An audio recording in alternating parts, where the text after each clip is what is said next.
friends, welcome back to my channel. Beginnersக்கான hand embroidery tutorials பார்த்துட்டு இருக்கோம். அந்த வகையில் இன்றைக்கி கிளாஸ் நம்பர் 24ல் நம்ம பார்க்க போகிற ஸ்டிச் ஃப்ரெஞ்ச் நாட். இது ஹேண்ட் எம்ப்ராய்டரியில் ரொம்பவே இம்பார்ட்டண்ட்டான பியூட்டிஃபுல்லான ஸ்டிச்சுன்னு சொல்லலாம். இந்த ஸ்டிச் வச்சு ஒரு சிம்பிள் மோட்டிவ் எப்படி போடுறதுங்கிறத காமிக்கிறேன். இந்த ஸ்டிச்சை நீங்கள் குர்த்திலையும் துப்பட்டாலையும் ஆல் ஓவர் டிசைன்ஸாக யூஸ் பண்ணிங்கன்னா ரொம்பவே அழகாக இருக்கும். இந்த ஸ்டிச் எப்படின்னு பார்க்குறதுக்கு முன்னாடி இது வரைக்கும் இந்த சேனலை சப்ஸ்கிரைப் பண்ணாதவங்க சப்ஸ்கிரைப் பண்ணிவிடுங்க. கூடவே பக்கத்தில் இருக்க பெல் ஐக்கானையும் கிளிக் பண்ணுங்கள். ஃபஸ்ட்டு கிளாத்தை ஃப்ரேமில் ஃபிக்ஸ் பண்ணிக்கோங்க. கிளைகளுக்கு இடையில் இந்த மாதிரி லீவ்ஸ் இருக்க மாதிரியான ஒரு பேட்டர்ன் வரைச்சிக்கோங்க. இதோட மேல் பக்கத்தில் தான் நம்ம ஃப்ரெஞ்ச் நாட் போட போகிறோம். மற்ற இடங்களில் அதாவது இந்த பிரான்ச்சஸ்லேயும் லீவ்ஸ்லேயும் பேக் ஸ்டிச் யூஸ் பண்ணி ஃபில் பண்ண போகிறோம். இதுக்கு நான் க்ரீன் கலர் ரங்கோலி த்ரெட் எடுத்திருக்கேன். இதில் ஒரு நூல் எடுத்திங்கன்னா இந்த மாதிரி 6 நூல் சேர்ந்த மாதிரி இருக்கும். இது ஸ்டாண்ட்ஸ்ன்னு சொல்லுவோம். இந்த 6 ஸ்டாண்ட்ஸையும் ஒன்றா நீடில் எடுத்துக்கலாம். அதோட எண்டிங்கில் நாட் போட்டுட்டு நம்ம ஸ்டார்ட் பண்ண வேண்டிய இடத்துல நீடில் அடியில் குத்தி மேல் பக்கமாக எடுத்துக்கோங்க.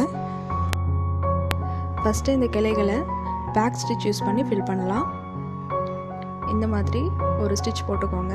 ஃபஸ்ட்டு ஸ்டிச்சோட எண்டிங்கில் நீடில் குத்தி இடையில இருக்க த்ரெட்டுக்கு கொஞ்சம் டிஸ்டன்ஸ் விட்டு நீடில் பாஸ் பண்ணி வெளியே எடுத்துக்கோங்க. ஃபஸ்ட்டு ஸ்டிச்சில் எண்டாவது இடத்துல நீடில் குத்திட்டு நம்ம இடையில ஒரு த்ரெட் இருக்கு இல்லையா, அதுக்கும் கொஞ்சம் தள்ளி இருக்க மாதிரி நீடில் பாஸ் பண்ணி வெளியில் எடுத்துருங்க.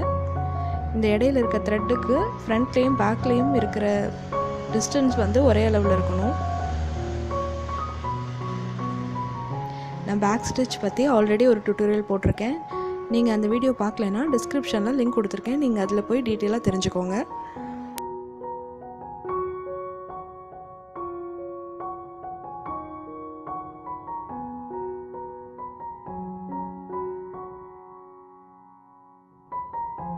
இப்போ ஒரு லைன் போட்டு முடிச்சாச்சு. அதோட எண்டிங்கை இந்த மாதிரி ஃபினிஷ் பண்ணிவிட்டு நாட் போட்டுக்கோங்க. இப்போ மறுபடியும் நம்ம ஸ்டார்ட் பண்ண இடத்துல ஆரம்பித்து அதை ஒட்டியே இன்னொரு லைன் ஸ்டிச் போட்டுக்கலாம்.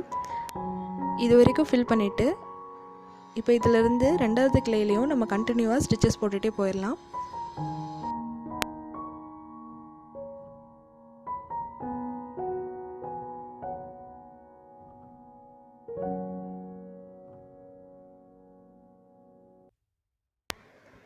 பிரான்ச்சஸ் ஃபுல்லாக நம்ம ஸ்டிச் பண்ணி முடிச்சாச்சு.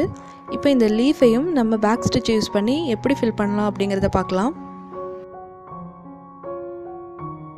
ஃபஸ்ட்டு இந்த லீஃபோட அவுட்லைனை மட்டும் நம்ம ஃபில் பண்ண போகிறோம்.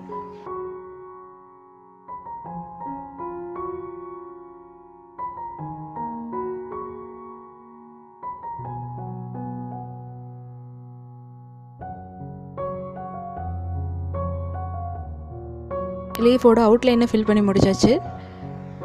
இப்போ இந்த ஸ்டிச்சோட உள் பக்கமாக இதுக்கு பக்கத்துலேயே நெருக்கமாக இருக்க மாதிரி மறுபடியும் பேக் ஸ்டிச் போட்டு இன்னொரு லைன் ஃபில் பண்ணலாம்.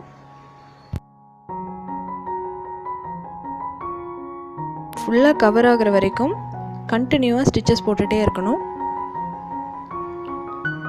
இடையில கொஞ்சம் கூட கிளாத் வந்து வெளியில் தெரியக்கூடாது. அந்தளவுக்கு நெருக்கமாக ஒவ்வொரு ஸ்டிச்சஸும் இருக்கணும்.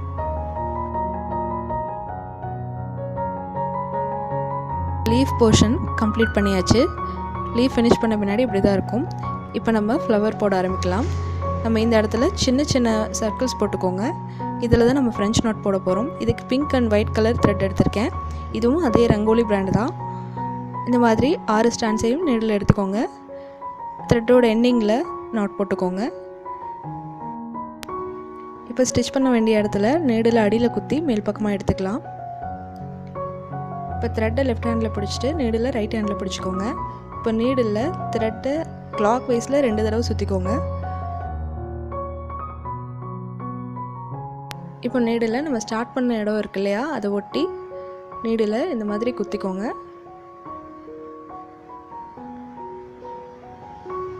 இப்போ லெஃப்ட் ஹேண்டில் த்ரெட்டை அப்படியே பிடிச்சே இருக்கணும். இப்போ அடியில் இருக்க நீடில் வந்து ரைட் ஹேண்டில் பிடிச்சிட்டு ஸ்லோவாக இழுங்க. இப்போ உங்களுக்கு ஒரு நாட் கிடச்சிருக்கும். இதே மாதிரி திருப்பி பண்ணலாம்.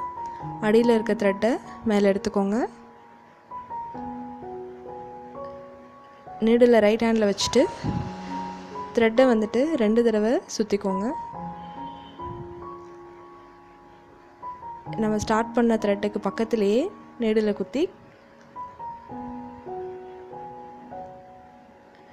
அடியில் பிடிச்சி இழுங்க.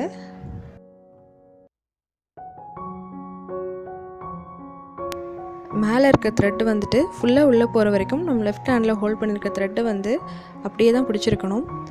இடையில விட்டுட்டிங்கன்னா நூல் வந்து சிக்காயிரும். அப்போ சரியாக நாட் விழுகாது.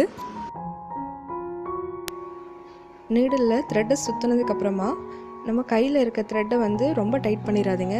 கொஞ்சம் ஜென்டலாக இழுத்தா போதும். ரொம்ப டைட் ஆயிடுச்சுன்னா நீடில் விட்டு அடியில் எடுக்கிறதுக்கு ரொம்ப கஷ்டமாயிரும்.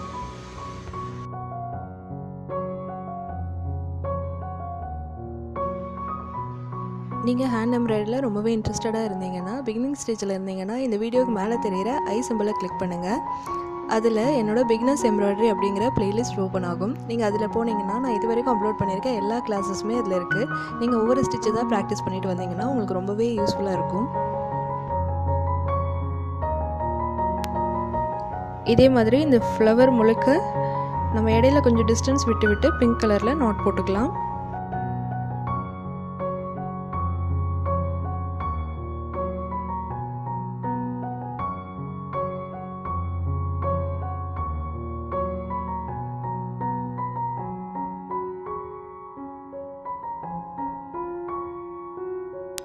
இப்போ நம்ம ஒயிட் கலரில் த்ரெட் எடுத்துக்கலாம். இப்போ இடையிலலாம் கொஞ்சம் கேப் இருக்குது இல்லையா, அந்த கேப்பை வந்து நம்ம ஒயிட் கலரில் நாட் போட்டு ஃபில் பண்ண போகிறோம்.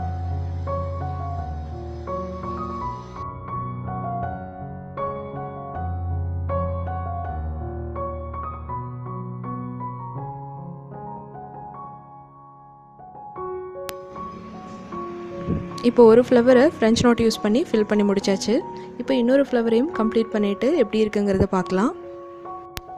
இந்த டிசைனோட ஃபைனல் லுக் இப்படி தான் இருக்கும். இந்த வீடியோ உங்களுக்கு பிடிச்சிருக்கும்னு நினைக்கிறேன். இந்த ஸ்டிச்சஸை வீட்டில் நீங்கள் ப்ராக்டிஸ் பண்ணி பாருங்கள். இந்த வீடியோ பற்றின உங்களோட டவுட்ஸையும் உங்களோட ஃபீட்பேக்ஸையும் எனக்கு மறக்காமல் கமெண்ட் பண்ணுங்கள். இந்த வீடியோ உங்களுக்கு பிடிச்சிருந்ததுன்னா லைக் பண்ணுங்கள், ஷேர் பண்ணுங்கள் அண்ட் சப்ஸ்கிரைப் பண்ணுங்கள்.